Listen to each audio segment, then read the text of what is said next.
Most important, ask why there was no active shooter panic after he was killed. Yeah. That is not natural. Nope. Security should have drawn their guns, taken cover, searched for the shooter. Instead, they immediately started tampering with the crime scene. Ask why they synced their watches just seconds before Charlie was killed. When you understand that Charlie was murdered via an exploding microphone. Every little oddity in this story, everything from September the 10th onwards that didn't make any sense, now suddenly makes a whole lot of sense. Cold, calculated, psychopathic sense. The rigged mic would go a long way in terms of explaining why the bomb dogs were kept away from the scene, okay, because they would have smelled the explosive. Why the crime scene was immediately paved over and the soil was excavated. That's because explosive residue, as we have learned, really hangs on to soil. It is highly soil absorbed. So I can show you that here. I think we have a little science article that you can look up. You can research this on your own, but it says that the low water solubility and high soil absorption of PETN in particular, if we think that is the explosive, it would be very problematic and you would in fact need to dig out the soil.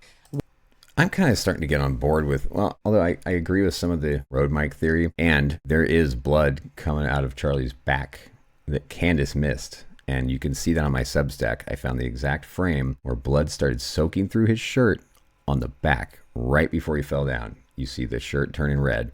It's on my Substack. Go to substack.com/loyaldemon.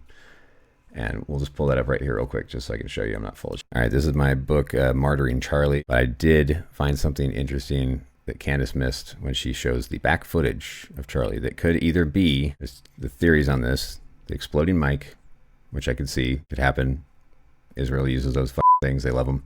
Or there's also the theory from this gentleman, Charlie Kirk, Operation 322 Solved. He talks about a drone and the palm pistol from the guy with the glasses who's acting like he's playing with his sleeve. And there's also this, what I found could lend to both of those. It could either be shrapnel or a bullet went through in the chest area, but on his back. So check this out. This is a picture. This is the last frame that Candace didn't see right before he falls off the chair. Dan Flood grabs him, and she missed this little thing right here. See that? That's blood, and that's blood that took a minute to soak through the shirt. So as if a bullet or shrapnel exited out the back, but a very small hole, or maybe just slightly through enough to make it. The first few frames when he's going down, it's not, you can't see it. It's just at the last frame, it starts bleeding through. And I asked Claude to look at this, and Claude agreed, ChatGPT agreed.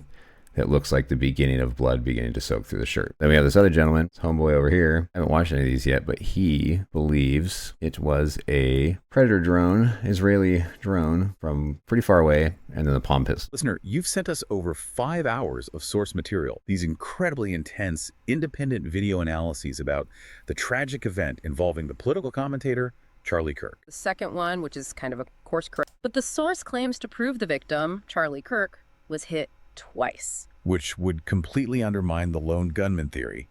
One shooter can't fire 2 rounds from 2 different locations that quickly? The source calls it a kinetic effect. The sound of the first very high velocity round hitting the target actually masked the sound of the second shot for a split second. That's chillingly precise. Yeah. So let's track these 2 shots. Where did the first one, the killing blow, actually come from? Well, it absolutely did not come from the LC Center. The analysis used some pretty advanced video forensic tools to pinpoint the origin to the BA building. The BA building, okay. Initially, they called this the BA sniper position. That detail becomes very important later on. And the trajectory of this shot is a critical piece of the puzzle. Everything. It came in on a steep downward trajectory, striking the victim in the area behind his right ear and neck. A very specific, very difficult shot to make. Extremely difficult. And the source goes into incredible detail here. They describe how the immediate impact of this high-powered round created a hydraulic effect. The victim's neck visibly expanded, and his shirt actually puffed out at the front. Puffed out. Yeah, like a sudden displacement of air and tissue. And this instantaneous physical reaction is what the analysis uses as proof of the angle and the immense power of that first round. Okay, but yeah, look, that's an extraordinary claim. You can't just say, we saw his shirt puff out. There has to be more. And the source hinges its entire argument on what it calls the evidence trio. That's right. They say these 3 pieces of visual evidence are irrefutable. They can't be faked. So walk us through them. How do they find these 3 points? Well, this is where you see the value of those 5 hours of analysis. The analysts spent, hundreds of hours slowing down the footage. First, they found an infrared beam. An infrared beam, like from a laser sight. Exactly. It's not visible to the naked eye in real time, but for a single frame, they caught it reflecting off a shiny surface on the victim, maybe his phone screen, and it pointed directly to the target acquisition point on his neck. So that establishes a perfect line of sight from the weapon to the target. It establishes the line of sight. And that in itself points to military grade. Your average shooter doesn't have an IR targeting laser. So what was the second piece? The second piece of the trio was the muzzle flash reflection. A reflection, not the flash itself. Not the flash itself, which would be much harder to spot from that angle. Yeah. They were in an environment with a lot of glass and reflective surfaces.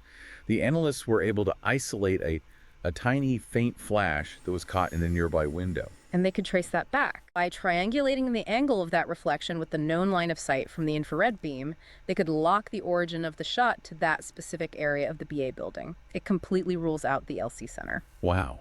An IR beam and a triangulated muzzle flash. That's already incredibly detailed. What's the third piece? The third piece is maybe the most stunning claim. It's a still frame from the video where the investigators claim you can actually see the bullet. You can see the bullet in flight. Single frame that captures the projectile traveling along the exact path that was established by the infrared beam just a fraction of a second before impact. To capture a high-velocity rifle round in a single video frame is almost unbelievable. It's an incredible technical feat, if true. And the source asserts that the trajectory seen in that one frame is the final nail in the coffin. It definitively places the weapon at the BA location. The logical sum of the evidence trio, the beam, the reflection, and the bullet path is, for the source, unassailable proof. Okay, so we have the first shot. A high-tech, high-angle kill shot from the BA junting. That brings us to the second shot, the close-range one. Who fired it and why? The second shot was fired by someone the source calls... See, that didn't really look like the right angle, though, for the bullet. I mean, doesn't it look like it's just kind of coming in this way, fraction of a second before impact. Watch. To capture a high-velocity rifle round right in a there. single video frame. Unless it's it should be coming down like it's an this, incredible technical in the feat, head if true. and out his neck. And the source asserts that the trajectory seen in that Well, I one guess it's- frame is the final nail I in the guess that could be coffin. it. It definitively places the weapon at the BA location. The logical sum of the evidence trio, the beam, the reflection, and the bullet path is, for the source, unassailable proof. Okay, so we have the first shot.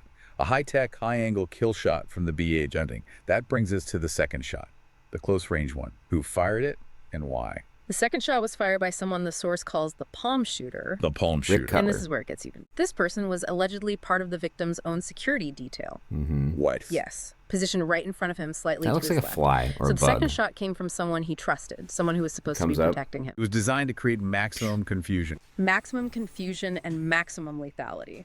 It was timed just milliseconds after that first shot hit his neck and caused the shirt to puff out. So while everyone's attention is drawn to the impact from the first shot, The second shot hits him. The source uses some graphic language here. They say he was eviscerated from the inside. It suggests a close-range, high-velocity round, maybe something like a hollow point, designed for catastrophic internal trauma. and the purpose was twofold. Exactly. First, it guarantees instantaneous death.